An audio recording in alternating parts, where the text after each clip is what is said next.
live. Yeah, we going live. Hey, we going live. Yeah, we going live. Yeah, we going. Yeah, we going. Yeah, we going live. From the 50-yard line, we going live. From the 50-yard line, we going live. From the 50-yard line. Hey. Roll call. Yeah. All right. So I'm not gonna put this on the clock. We got 2 topics. But we do have to go through them semi quickly. Yep. And so I'll just go ahead and jump right into it. And I know this is a you question because you love this guy. And I know you know that I have an obvious answer. So the question is, did the Bucs ensure at least the NFC Championship by acquiring Julio Jones? And to that you say, absolutely. I don't have to say nothing else. Go ahead. Okay. It's Julio and Tom Brady. Come on. So it's old and old. Julio and Matt Ryan were magic. It's what the heck is old and older. Both of them older, but I don't care because even at older, they were still gonna be more elite than the average. Okay. You remember that movie? Older. You remember that movie Dumb and Dumber? This is old and older. You're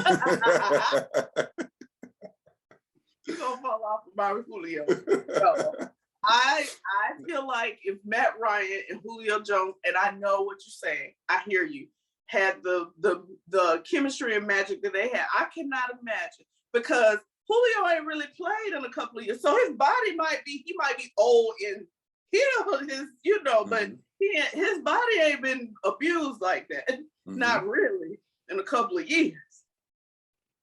So Julio and Tom Brady, and you know how I feel about a Tom Brady. Come on now, but I'm gonna but the two of them together, he's not had anything like a Julio Jones before. No. He had Gronk, I'm talking about from the wide receiver. I'm not talking about just a receiver. I'm talking about I'm talking about Randy Moss. Okay, so him and Randy Moss. That's the year he broke records. Now, hold on. That was a much younger Tom Brady. With a much smarter, wiser Tom Brady. That's what I'm saying. But your arm got to be good, and Julio. Did you see them? Julio have you seen the video of them two together? I have. Okay.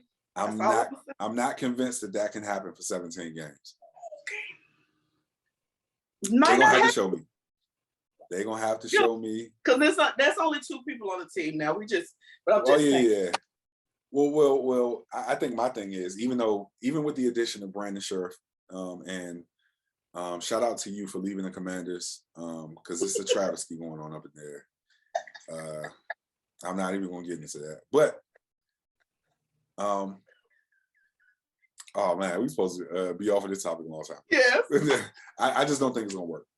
Okay. Not for a sustained period of time. I think we may have a game or 2 or 3 where they go off, but I don't think that it gets them past the now top teams in the NFC. Okay. I think they're still below the Rams, who they lost to in the playoffs last year. I think they're below the Saints, who are actually in their division. So we're supposed to go on to the next topic. Let's go ahead to the next topic. Just go on to the next topic. We're talking foolishness now. Let's go on. You only saying that because as a Falcons fan, you ain't supposed to say nothing good about the Aints. We just gonna go on. Next. All right, Deshaun Watson. Yep. 6 games, fair or foul? I would have said foul. I would have said not fair. Well, foul, if I had not known that this is the same exact punishment that Ben Roethlisberger received. Okay. It's the same exact punishment. At least it's across the board, right? So, right. Yeah.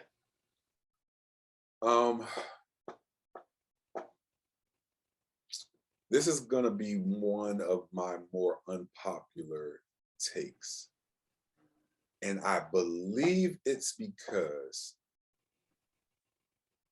when I look at a lot of these stories, right? Mhm. And when I say a lot of these stories, I'm thinking specifically about the story of Brian Banks Jesus. and the story Jesus. of Sean Oakman. And Sean Oakman is a story that isn't so talked Popular, about, right. so popular.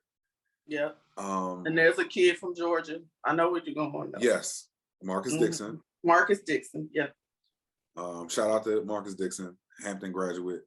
I can't remember where he is now, but he's coaching somewhere. It might be in the NFL. Good for him. Maybe coaching in the NFL.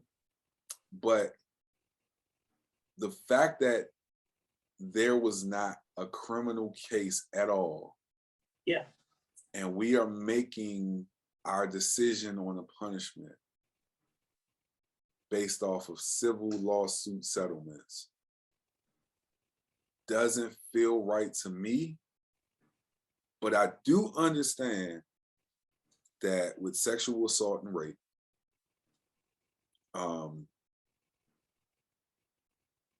not that is, well, that is one, very hard to prove, but two, there is a psychological component here that I just am not privy to. Yeah. So yeah. Your words are why I'm okay with six games. Okay. Because you settled. To me, the stance you were taking when you were in Houston of I didn't do this and I'm not gonna say I did this. I'm not worried about it. Let's go. Kind of, if you had stuck to that. But and I'm not saying this is not us judging guilt or innocence for Deshaun Watson. But what I'm saying is the moment you settle, and this is why people don't like to, the moment you settle, it's like people feel like it's an admission of guilt. Well, this is why people to this day still talk about Michael Jackson, because he settled. Right. So if and us not being like, law experts, right, we don't have the clear understanding when I say we, I mean the public, right, doesn't have a clear understanding of why you would take that route if you're innocent. So, and that's what I was about to explain that. And what it has to do with is the difference between finite and indefinite, right? Mm-hmm. Now, when somebody is bringing a suit against you, mm-hmm. they're asking for an amount of money, mm-hmm. which is finite. And that's what mm-hmm. happens in these civil suits. This is how much money I want. The indefinite is how much it's going to cost you to defend your innocence if you are innocent. Yeah. I mean, I get that. The indefinite means that we don't know how much that's going to cost. Right. And if you are someone, Lord, what is it going to look like? Right. At the end. Right. And so we can say, or I can say, like, me protecting my innocence is priceless. But if I do so to the detriment of my family and my generations of family members who are coming down the line who will never have to work because of this wealth that I've accumulated, then settling may just be a better option, and is honestly a better option when you think about the fact that there are all types of legal injunctions that these lawyers who are litigating these cases against the people that we're talking about who are trying to defend themselves. There are all types of legal injunctions that they can do to kind of drag this out. Absolutely. So that indefinite amount gets higher and higher. Yeah. And so you end up working your way to a point of that finite amount ends up being lower than this indefinite amount to prove your innocence. And when we're talking about finances, that may just not make sense. I get it. I thank you for that explanation of it. And I probably, because I really hadn't thought about it one way or other, honestly. But that makes sense. That's a really good way of explaining it. So thank you, big word, Jarrett, for that. I appreciate it.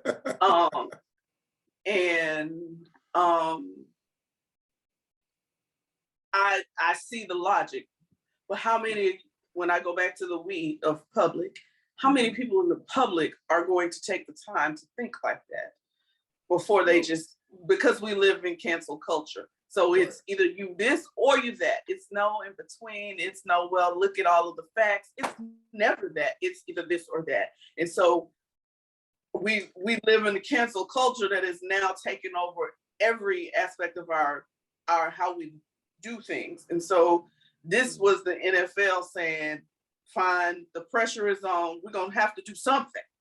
Even if he's not been found criminally guilty of anything, even if we're not able to prove that anything actually happened, the public needs something. Right. And this is what we'll do. And so and it just fueled their fire to make them do it when you settle. Yeah. I get it. What you just said makes perfect sense. But in the we of the world, they don't care about what you just said. It's you're guilty because you don't want to go on and keep trying to prove your innocence. Period. Yeah. And that's why I felt like it was good for Roger Goodell to recuse himself. And I'm sorry that we're gonna get off the topic in a second. Because this real roll call ain't no real roll call. Oh yeah, no, this was a real good topic. Yeah. Extended. Yeah. Even and Roger Goodell finds himself back in this with the appeal. Even I just feel like the whole thing is kind of a sham. It's a whole PR, That's what it's about. Image. I get it. Everything's about image. They gotta do what they gotta do to secure their image as whatever. So yeah, no, it's not fair. It's fair in that if we're looking at it from the standpoint of it was supposed to be 12, it's fair. Yeah. Well, I mean, and Deshaun and his team might be looking at it like, man, this was supposed to be 0. Well, they were the ones that came out and countered because it was the 12 was out on the table. And they countered and said, well, let's just do the 6. And I'm sure where they picked 6 from was what I just said at the beginning. Right, Ben Roethlisberger. Well, so thoughts and prayers, to everybody involved, and if you're doing something that ain't, you're not doing something right, or you did something wrong, that you got to live with that. Exactly. Whoever, that's for everybody involved. Whoever did whatever wrong, you've got to live with that. Now put the cameras on me, put the cameras on me, put the cameras on me, put the cameras on me, put the cameras on me, put the cameras on me, put the cameras on me.